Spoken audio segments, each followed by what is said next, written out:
వెంకటేశాయ. గురుర్బ్రహ్మా గురుర్విష్ణుః గురుర్దేవో మహేశ్వరః గురుః సాక్షాత్ పరం బ్రహ్మ తస్మై శ్రీ గురవే నమః. జటిలం చీరవసనం దండకారణ్యవాసినం మునివేషధరం ధ్యాయేత్ అరణ్యే కాండ ఉత్తమే. శ్రీరామచంద్ర పరబ్రహ్మణే నమః. అథ శ్రీమద్ రామాయణే ఆదికావ్యే అరణ్యకాండే ఏకాదశః సర్గః. అగ్రతః ప్రయయౌ రామః సీతా మధ్యే సుమధ్యమా పృష్ఠతస్తు ధనుష్పాణిః లక్ష్మణో జగామః. చాలా విశేషమైనటువంటి శ్లోకాన్ని మనం చెప్పుకుంటున్నాము. సుతీక్ష్ణ మహర్షి యొక్క ఆశ్రమం నుండి బయలుదేరినటువంటి సీతారామ లక్ష్మణుడు మరి వారు అనేకమైనటువంటి చర్చోపచర్చలు చేసుకున్నారు. సీతాదేవి ఈ సందర్భంలో రాక్షసులతోటి విరోధము వద్దు అని అన్నది. రాముడు ఆమె చెప్పినటువంటి మాటల్లో ఉన్న ఆంతర్యాన్ని తీసుకుని, నీవు నా మీద ఉన్న ప్రేమతో ఆ విధంగా చెప్పావు, కానీ నీ మాటలలో కూడా ఆర్తులను రక్షించమనే విషయం ఉన్నది కదా, దానిని నేను పాటిస్తున్నాను అని చెప్పి అంటూ, మరి ఆశ్రితులను లోకమును రక్షించడం కోసము ఎవరిని వదులుకోవటానికైనా సరే తాను సిద్ధము అని చెబుతూ, తన ప్రాణములనైనా లక్ష్మణునైనా సీతాదేవినైనా ఎవరినైనా సరే తాను వదులుకోవటానికి సిద్ధము, అంతేగాని మునులకు ఇచ్చినటువంటి మాట మాత్రము తప్పను అని చెప్పి రామచంద్రమూర్తి ఘంటాపథంగా చెప్పేశాడు. రామచంద్రమూర్తి సీతాదేవితో ఆ విధంగా మాట్లాడిన తర్వాత ఇంకా ధనుర్బాణములను ధరించి రామచంద్రమూర్తి ముందు నడుస్తూ ఉన్నాడు. ఆమె వెనకాల సీతాదేవి నడుస్తూ ఉన్నది, ఆమె వెనకాల లక్ష్మణుడు నడుస్తూ ఉన్నాడు. ఇందులో కూడా విశేషం ఏమిటి అంటే, రాముడు నడిచినటువంటి ఆ కాలి అందెలు, ఆ గుర్తులు ఏవైతే ఉన్నాయో వాటిని తొక్కకుండా సీతాదేవి రాముడి వెనకాల నడుచుకుంటూ వెళుతున్నది. అలాగే లక్ష్మణస్వామి కూడా సీతాదేవి యొక్క కాలి ఆ గుర్తులు ఏవైతే ఉంటాయో వాటిని తొక్కకుండా లక్ష్మణస్వామి వెనకాల చూసుకుంటూ నడుచుకుంటూ వస్తున్నాడు.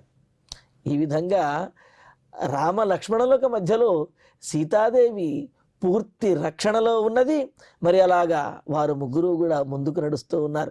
ఆ సన్నివేశాన్ని వర్ణిస్తూ, అగ్రతః ప్రయయౌ రామః సీతా మధ్యే సుమధ్యమా అని అంటూ, ఇక్కడ ఈ శ్లోకంలో అగ్రతః ముందుగా, రామః ప్రయయౌ ముందు నడుస్తూ వెళుతూ ఉన్నాడు రాముడు, సుమధ్యమా సీత చక్కటి సౌందర్యవతి అయిన సీతాదేవి మధ్యే వారిరువురి మధ్యలో నడుస్తూ ఉన్నది. ఇంకా ఆ వెనకాల సీతాదేవి తర్వాత లక్ష్మణస్తు ధనుష్పాణి, లక్ష్మణుడు ధనుస్సుని ధరించిన వాడై సావధానంగా ఉన్నటువంటి వాడై పృష్ఠతః అనుజగామ, ఆ సీతాదేవిని అంటే రాముడు ఆ వెనకాల సీతాదేవి, ఆమె వెనకాల లక్ష్మణస్వామి అనుసరించి ఈ విధంగా ముందుకు వెళుతూ ఉన్నారు. మరి ఇక్కడ ఇలాగ వాల్మీకి మహర్షి చెప్పి హా అని చెప్పి అన్నారు, ఆశ్చర్యాన్ని వ్యక్తం చేశారు. ఇందులో ఆశ్చర్యమే ఉన్నదండి. రాముడు సీత లక్ష్మణుడు వీళ్ళు వరుసగా వెళుతున్నారు, మరి ఈ సన్నివేశంలో హా అని చెప్పి ఆశ్చర్యాన్ని వ్యక్తపరచవలసినటువంటి అవసరం ఏమున్నది? వాల్మీకి మహర్షి ఇలా ఎందుకు చెప్పారు అంటే, ప్రణవము ఓంకారములో అకార ఉకార మకారములు ఉంటాయి.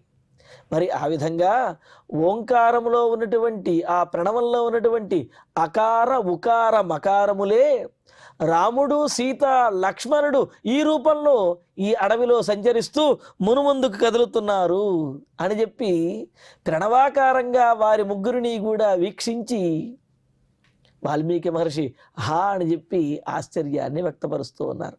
పైగా మహర్షులు ఏ ప్రణవాకారాన్ని, ఏ ఓంకార స్వరూపుడైనటువంటి పరమాత్మను వీక్షించాలి అని చెప్పి అనుకున్నారో, చేరుకోవాలి అని చెప్పి అనుకున్నారో, అటువంటి ఓంకార స్వరూపంగానే ప్రణవాకారంగానే రామచంద్రమూర్తి సీతాదేవి లక్ష్మణుడు వీరు వరుసగా ఆ మహర్షుల యొక్క ఆశ్రమం దగ్గరకే స్వయంగా వీరు వెళ్ళడం ఏదైతే ఉన్నదో అది చూచి వాల్మీకి మహర్షి ఆహా అని చెప్పి ఆశ్చర్యాన్ని ఆనందాన్ని కూడా వ్యక్తపరుస్తూ ఉన్నాడు. మరి భగవానుడు పరమాత్మ ఓంకార స్వరూపుడు కదా. మరి ఆ ఓంకారంలో అకార ఉకార మకారములు అనేవి 3 ఉంటాయి. ఇక్కడ అకారము రామచంద్రమూర్తిని తెలియజేస్తే, ఉకారము సీతాదేవిని, మకారము లక్ష్మణస్వామిని తెలియజేస్తూ ఉన్నది. మరి ఆ విశేషములన్నీ కూడా మనం తెలుసుకుందాం. ఇలాగ ఈ సర్గలో ఓంకార తత్వము, అదేవిధంగా నారాయణ తత్వము, అలాగే నమో నమః అనే ఆ నమశబ్దము యొక్క అర్థము, ఇవన్నీ కూడా మనకు ఈ సర్గలో ఓం నమో నారాయణాయ అనే ఈ అష్టాక్షరి మంత్రార్థము అంతా కూడా ఈ సర్గలలో ఉన్నటువంటి శ్లోకములలో నివిడీకృతమై ఉన్నది. అది ఈ శ్లోకాల్లో ప్రకాశమవుతుందన్నమాట. మరి అలాగా ఈ శ్లోకం చాలా విశేషంగా చెబుతారు. మరి ఒక్కసారి ఆలోచిస్తే రామాయణంలో మనకు అరణ్యకాండ ప్రారంభమైన తర్వాత సీతారామ లక్ష్మణులు వెళ్ళేటటువంటి క్రమం, అంటే ఆ అడవిలో నడిచేటటువంటి క్రమం, వాటిని పరిశీలించినట్లయితే కనుక గంగను దాటే సమయంలో ఆరోహత్వం నరవ్యాఘ్ర స్థితాం నావమిమాం శనైః శీతాంచ ఆరోపయ అన్వక్షం పరిగృహ్య మనస్వినీం అని అంటూ గంగానదిని దాటేటప్పుడు రామచంద్రమూర్తి లక్ష్మణుడితో చెబుతాడు, లక్ష్మణ నీవు వెళ్ళి ఆ నావను కదలకుండా జాగ్రత్తగా పట్టుకోవయ్యా, పట్టుకుని మీ వదిన గారు జాగ్రత్తగా ఎక్కే విధంగా చూడు అని చెప్పి అన్నాడు. ఇక్కడ అంటే మరి లక్ష్మణస్వామి ముందు, ఆ తర్వాత సీతాదేవి, ఆ తర్వాత వెనకాల రామచంద్రమూర్తి అనమాట. అంటే లక్ష్మణుడు సీతాదేవి వారు ఎక్కిన తర్వాత రామచంద్రమూర్తి ఆ నావను ఎక్కాడు. మరి గంగను దాటిన తర్వాత కూడా అక్కడ అగ్రతో గచ్చ సౌమిత్రే సీతా త్వామను గచ్చతు పృష్ఠతోహం గమిష్యామి త్వాం చ సీతాంచ పాలయన్. లక్ష్మణ నీవు ముందు నడుస్తూ ఉండవయ్యా, నీ వెనకాల సీతాదేవి నడుస్తూ ఉంటుంది, మిమ్మల్ని ఇద్దరిని కాపాడుతూ నేను ధనుస్సును ధరించి మిమ్మల్ని కాపాడుతూ వెనకాల వస్తూ ఉంటాను అని చెప్పి అన్నాడు. ఇక్కడ చూడండి, ఆ గంగానదీ తీరంలో లక్ష్మణుడు సాధకునిగా ఉన్నాడు.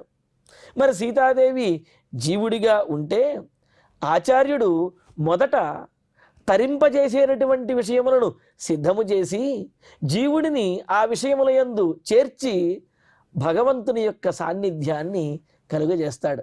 అలాగా లక్ష్మణుడు ముందు ఆ నావను సిద్ధం చేసి చక్కగా ఒడిసి పట్టుకుని సీతాదేవిని ఆ నావలోకి చేర్చి, ఆ తర్వాత రామచంద్రమూర్తి ఆ నావలోకి ఎక్కే విధంగా చేయటంతో సీతాదేవిని రామచంద్రమూర్తి సన్నిధిలో ఉంచినట్లు అయినదనమాట. ఇలాగా ఆచార్యునిలాగా ఆ సందర్భాల్లో ఉన్నాడు. అదేవిధంగా ఆ తర్వాత నడిచేటప్పుడు కూడా లక్ష్మణుడు ఆచార్యుడిగా ఉండి ముందు దారి చూపిస్తూ ఉంటే, మరి భగవంతుణ్ణి మనస్సులో నింపుకున్నటువంటి జీవుడిలాగా సీతాదేవి అలా నడుస్తూ ఉంటే, తనను మనసులో నింపుకున్నటువంటి ఆ జీవుడి వెనకాల భగవంతుడే వచ్చినట్లుగా ఆ వెనకాల రామచంద్రమూర్తి వస్తూ ఉన్నాడనమాట. ఇలాగా ఆచార్యతత్వము, జీవతత్వము, భగవత్తత్వము కూడా వీరి యొక్క నడకలలో మనకు వాల్మీకి మహర్షి తెలియజేశారు. మరి ఇక్కడ ఈ సందర్భంలో దండకారణ్యంలో సుతీక్ష్ణ మహర్షి ఆశ్రమం నుండి బయలుదేరేటువంటి సందర్భంలో ఆ అరణ్యంలో విహరించేటటువంటి సందర్భంలో రాముడు ముందు ఉన్నాడు. ఆ రాముడి వెనకాల సీతాదేవి, సీతాదేవి వెనకాల లక్ష్మణస్వామి ఉన్నారు. మరి ఇక్కడ ఓంకారతత్వంగా అకార ఉకార మకారములుగా ఈ ముగ్గురిని వీక్షించి వాల్మీకి మహర్షి ఆశ్చర్యాన్ని ఆనందాన్ని కూడా వ్యక్తపరిచారు. మరి ఇక్కడ అకారశ్చిత్స్వరూపస్య విష్ణోర్వాచకయిష్యతే ఉకారశ్చిత్స్వరూపాయాః శ్రియోవాచి తథా విదుః మకారస్తు తయోర్దాసః ఇది ప్రణవలక్షణం అని చెప్పి మనకు ఆగమశాస్త్రాల్లో చెప్పినట్లుగా అకారము మహావిష్ణువాచి, అదేవిధంగా ఉకారము లక్ష్మీవాచి, మకారము ఆ ఇరువురికి కూడా సేవకుడు అనే విషయాన్ని తెలియజేసేది. ఈ విధంగా మరి అకారము విష్ణువాచి సాక్షాత్తు మహావిష్ణువే రామచంద్రమూర్తి, ఉకారము లక్ష్మీవాచి లక్ష్మీ సాక్షాత్తు లక్ష్మీదేవియే సీతాదేవి. మరి వారిరువురిని కూడా సేవిస్తున్నటువంటి లక్ష్మణుడు మకార స్వరూపుడిగా అక్కడ వారిరువురికి సేవ చేస్తూ వెనకాల వస్తూ ఉన్నాడు అనమాట. వారిరువురికి కూడా దాసభూతుడై లక్ష్మణస్వామి ధనుష్పాణి అయి అలాగే సావధానంగా ఉంటూ వారిని రక్షిస్తూ వెనకాల వస్తూ ఉన్నారు. మరి ఈ శ్లోకం ద్వారా ప్రణవార్థము ప్రకాశించబడింది అని చెప్పిన మనకు చక్కగా పెద్దలు తెలియజేశారు.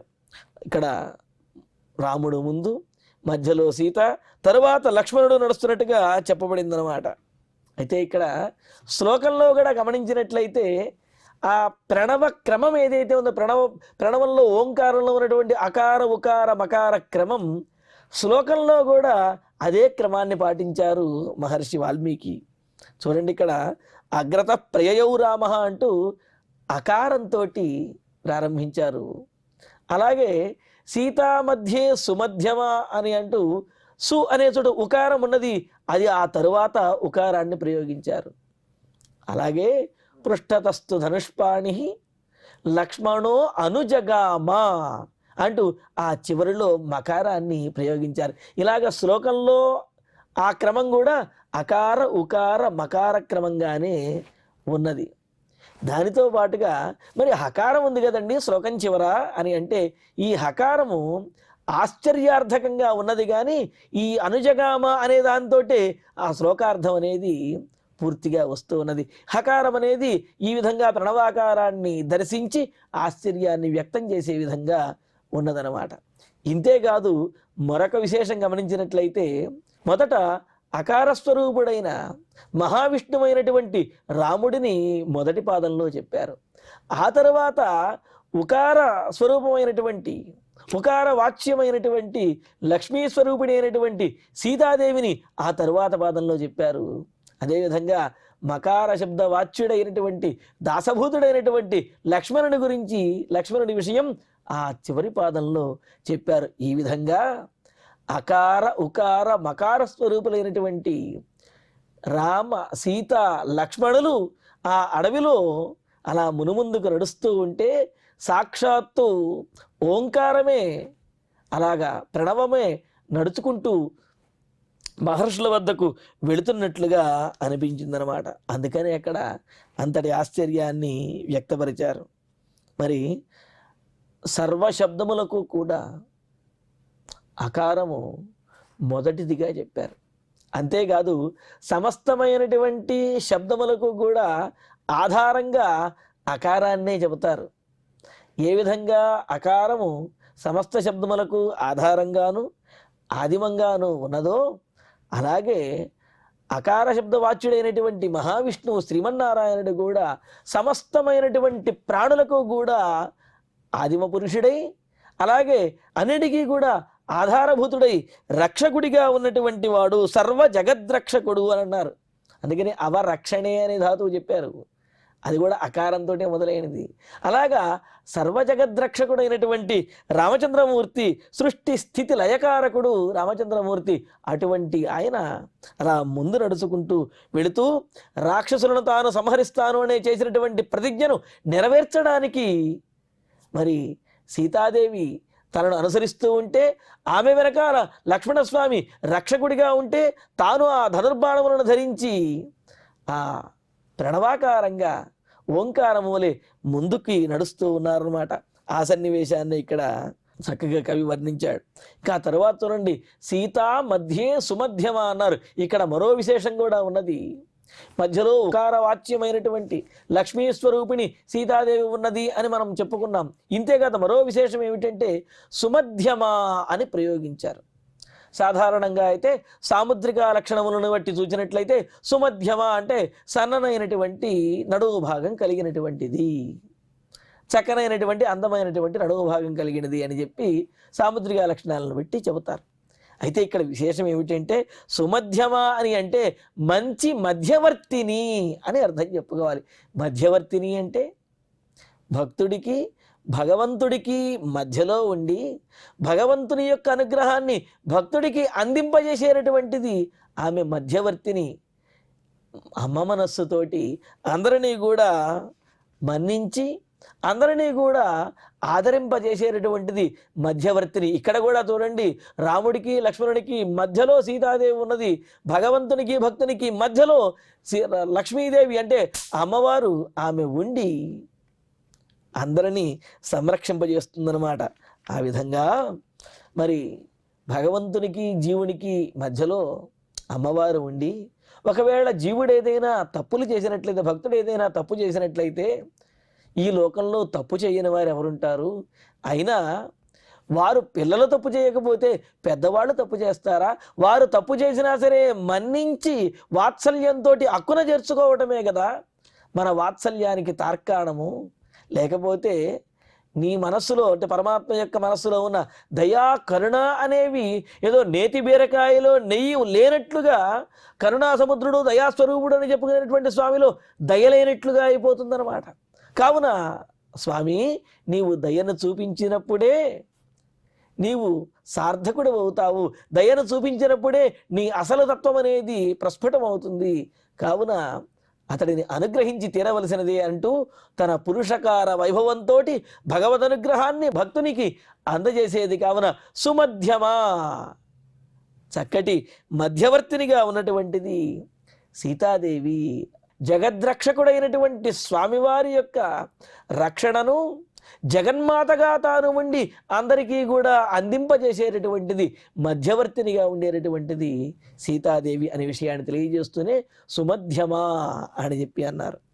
మరి తర్వాత చూడండి, పృష్ఠతస్థు ధనుష్పాణి లక్ష్మణోను జగామహ అని అన్నారు. లక్ష్మణుడు ధనుస్సు ధరించినటువంటి వాడై వారిని అనుసరిస్తూ ఉన్నాడు అని అన్నారు. ధనుస్సు అంటే ఏమిటి? ప్రణవో ధను అని చెప్పి మనకు కోశములు తెలియజేస్తున్నాయి. మరి ప్రణవార్థం ఏమిటి? భగవంతునికే నేను దాసుడని అని తెలియజేయటం ప్రణవము యొక్క అర్థము. మరి ఆ భావన పూర్తిగా లక్ష్మణుల్లో కనిపిస్తుంది. కావున ఆ సీతారాములను సేవించటము అనే ఆ భక్తిని గట్టిగా ధరించినటువంటి వాడై లక్ష్మణుడు వారిరువురిని కూడా అనుసరిస్తూ ఉన్నాడు. అంతేకాదు, ఇక్కడ మకార శబ్దవాచ్యుడు జీవుడు అని అన్నారు.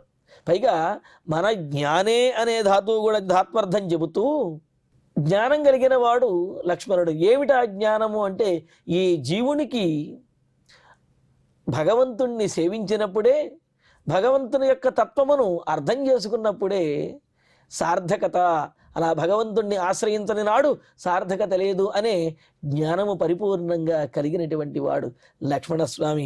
మకార శబ్దవాచ్యుడై అలాగా ముందుకు వెళుతూ ఉన్నాడంటే, అకార ఉకార మకారముల రూపంలో ముగ్గురు ప్రణవాకారంలో నడుస్తూ ఉన్నారన్నమాట. ఇక్కడ ధనుష్పాణి అని అన్నారు. ఎప్పుడు ఎందుకంటే ధనుస్సు పట్టుకోవడం అని అంటే, భగవంతుని కైంకర్యములో ఏమాత్రమూ కూడా విశ్రాంతి తీసుకోకుండా నిరంతరము నిర్విరామంగా కైంకర్యపరుడై పరమాత్మను సేవించడానికే లక్ష్మణుడు ఎప్పుడు తాను సిద్ధంగా ఉంటాను అనే విషయాన్ని తెలియజేస్తూ ధనుష్పాణి నిత్య కైంకర్యపరుడై ఆయన వెళుతూ సీతారాములను సేవించడం ద్వారానే తన జన్మకు సార్థకత, తన ఉనికికి కీర్తి అని చెప్పి భావించేటటువంటి వాడు లక్ష్మణుడు. తనను దాసుడిగాను వారిని స్వామిగా భావించి అలా అనుసరిస్తూ ఉన్నాడనమాట.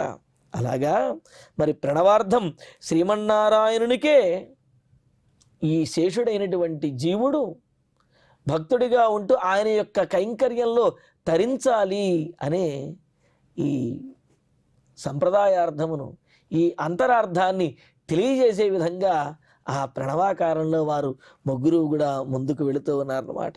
అంతేకాదు, ఇక్కడ లక్ష్మణుడు తాను స్వతంత్రుడను కాను, తాను రామచంద్రమూర్తికి పరతంత్రుడను, ఆయన యొక్క దాసుడను అనే విషయాన్ని తెలియజేస్తూనే ధనుస్సును ధరించి సేవకుడిలాగా వెనకాల వెళుతున్నాడు.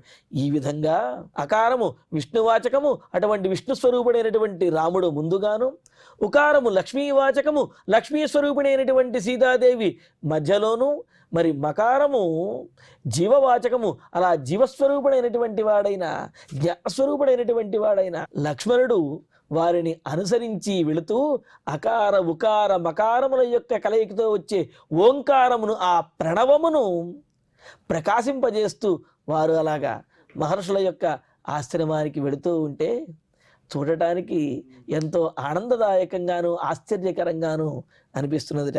అలా వాళ్ళు ముగ్గురు నడుచుకుంటూ వెళుతున్నారు.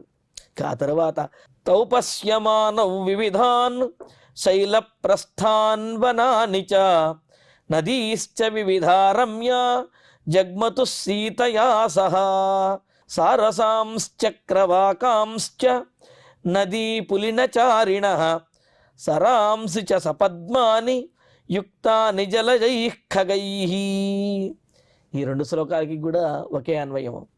చూడండి, తౌ సీతయా సహా, ఆ రామలక్ష్మణుడు అడవిలో విహరిస్తూ సీతాదేవితో కూడినటువంటి వారై వివిధాన్ శైలప్రస్థాన్ వనానిచ, అనేకమైనటువంటి పర్వత శిఖరములను, ఆ కొండ చర్యలను వాటన్నిటినీ కూడా విహరిస్తూ దాటుకుంటూ వనాని, అనేకమైనటువంటి వనములు, అనేక రకాలైనటువంటి పుష్పములు, ఫలములు, అనేక రకాలైన ఔషధ వృక్షములు, విశేషమైనటువంటి వృక్షములు కలిగిన ఆ వనములను, అరణ్యములను, అలాగే వివిధాహ రమ్యాహ నదీశ్చ, రమ్యమైనటువంటి చక్కటి జలములు కలిగినటువంటి పుణ్యప్రదమైనటువంటి సుందరమైన నదులను, నదీ పులినచారిణః, మరి ఆ నది ఒడ్డున ఉండేటటువంటి ఇసుక తిన్నెలలో నడుచుకుంటూ వెళుతూ ఉంటే, నది ప్రవహిస్తూ ఉంటే ఆ నది ఒడ్డున ఉన్నటువంటి ఇసుకలో వెళుతూ ఉంటే విహారం చేస్తున్నట్లుగా ఉంటుంది.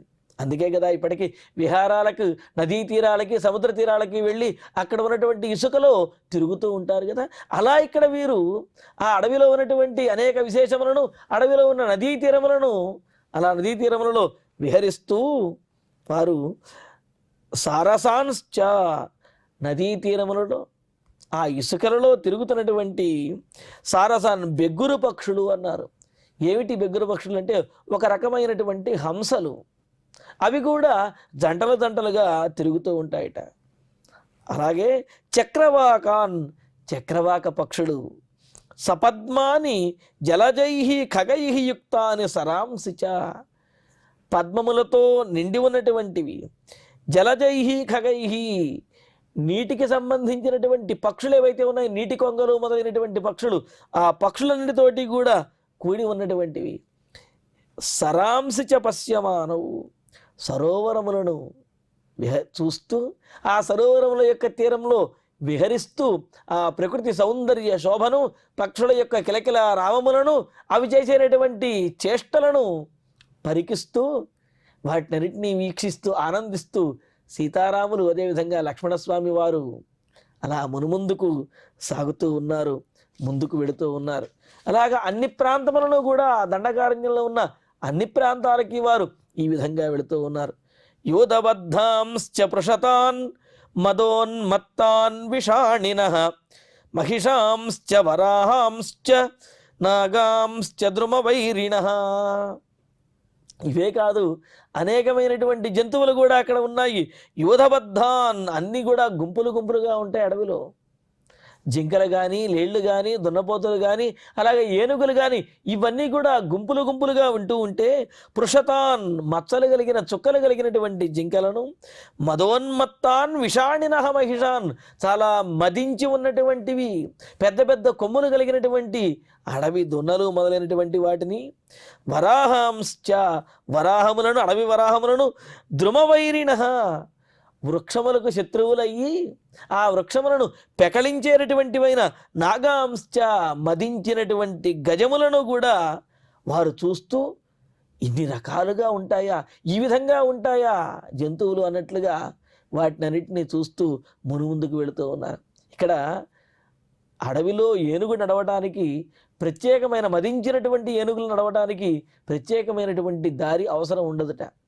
ఆ ఏనుగు వెళ్ళిన తర్వాత అక్కడ దారి ఏర్పడుతుంది, మిగతా జంతువులన్నీ ఆ దారిలో వస్తూ ఉంటాయట.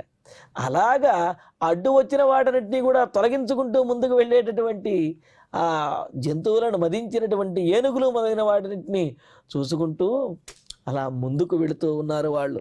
తేగత్వా దూరమధ్వానం లంబమాన దివాకరే తదృశు సహితా రమ్యం తటాకం యోజనాయతం పద్మపుష్కర సంబాధం గజయూధైరలంకృతం సారసైర్హంసకాదంబైః సంకులం జలచారిభిః. ఇంకా అంటున్నారు, అలా వాళ్ళు ఆ అడవిలో ఉన్నటువంటి విశేషములను, నదులను, పక్షులను, జంతువులను, వీటినన్నింటినీ, జింకలో మొదలైనటువంటి వాటిని చూసుకుంటూ అలా ముందుకు ప్రయాణించి సహితాహ తే, అలా కలిసి వెళుతున్నటువంటి సీతారామ లక్ష్మణులు వాళ్ళు దూరమధ్వానం గత్వా, చాలా దూరం అలాగా ప్రయాణించి దివాకరే లంబమానే సతి, ఇంకా సూర్యుడు అస్తమించే సమయానికంటే సాయంకాల సమయానికి అలా సాయంత్రం వరకు వాళ్ళు ప్రయాణిస్తూనే ఉన్నారు, నడుస్తూనే ఉన్నారు, అన్నీ చూస్తూ. అలాగా సూర్యుడు అస్తమించే సమయానికి యోజనాయతం, ఒక యోజనం వైశాల్యం కలిగినటువంటిదైన, అంటే దాదాపు 8 కిలోమీటర్లు, 8 మైళ్ళు వైశాల్యం కలిగినటువంటిదైన ఒకానొక సరస్సును చూశారు. ఎలా ఉంది ఆ సరస్సు? రమ్యం, చాలా అందంగా ఉన్నది. ఆ ప్రాంతానికి వెళితేనే మనసు పులకరించే విధంగా ఉన్నది. పద్మ పుష్కర సంవాదం, పద్మములతోటి, అదేవిధంగా అనేకమైనటువంటి విశేషములతోటి అక్కడ ఆ సరస్సు కనిపిస్తూ ఉన్నది. అంతేకాదు ఇక్కడ పుష్కర శబ్దానికి సర్పము అనే అర్థం కూడా చెబుతూ ఉన్నారు.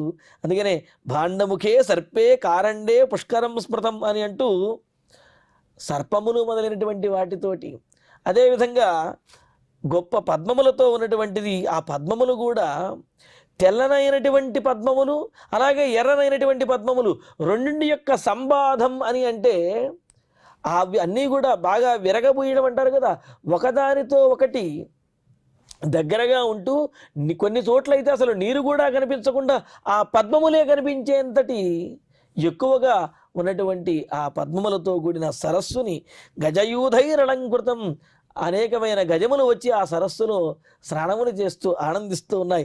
జలచారిభి సారసై, జలములో తిరిగేటటువంటి ఆ నీటి కొంగలు, అదేవిధంగా సారసములు అంటే ఒకానొక హంస వంటి పక్షులు అన్నమాట. అదొక జాతి, పక్షి జాతిగా చెప్పారు. సారస పక్షిభేదస్యాదని అంటూ హంస వంటి పక్షులు కలిగినవి.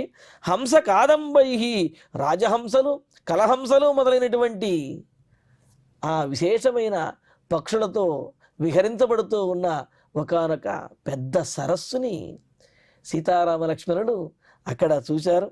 మరి సంకులం తటాకం తదృశు, ఇన్ని విశేషములతో కూడినటువంటి ఆ తటాకాన్ని, సరస్సుని సీతారామ లక్ష్మణులు చేరుకున్నారు. ఆ సరస్సుని చూచారు. మరి ఆ సరస్సు ఎవరిది, ఆ సరస్సులో ఉన్నటువంటి విశేషం ఏమిటి, ఇవన్నీ కూడా తర్వాతి ప్రవచనంలో తెలుసుకుందాము.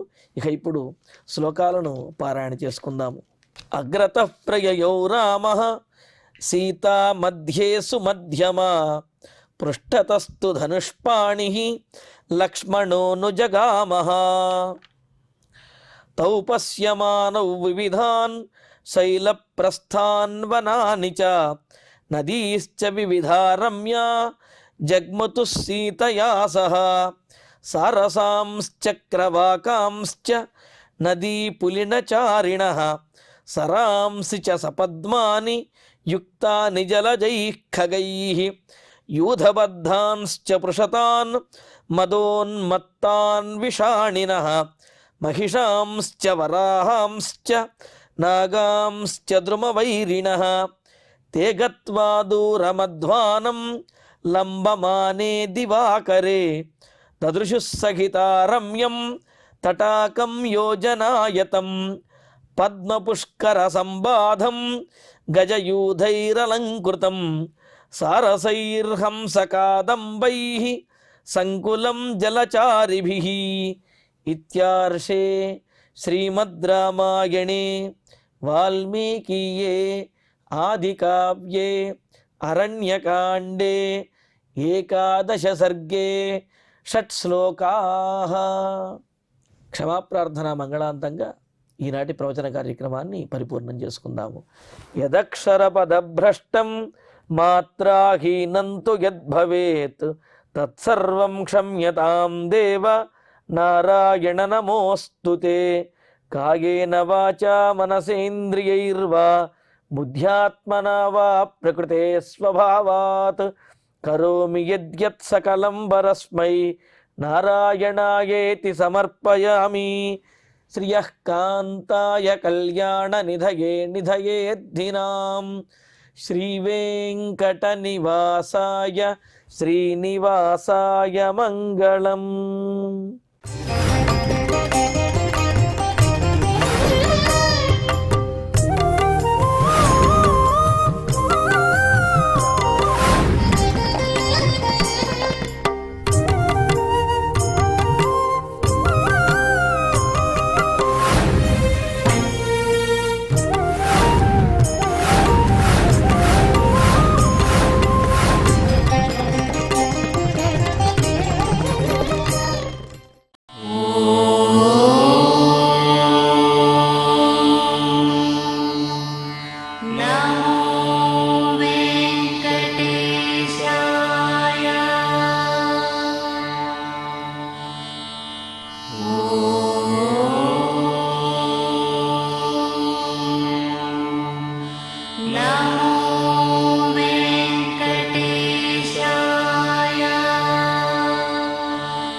Oh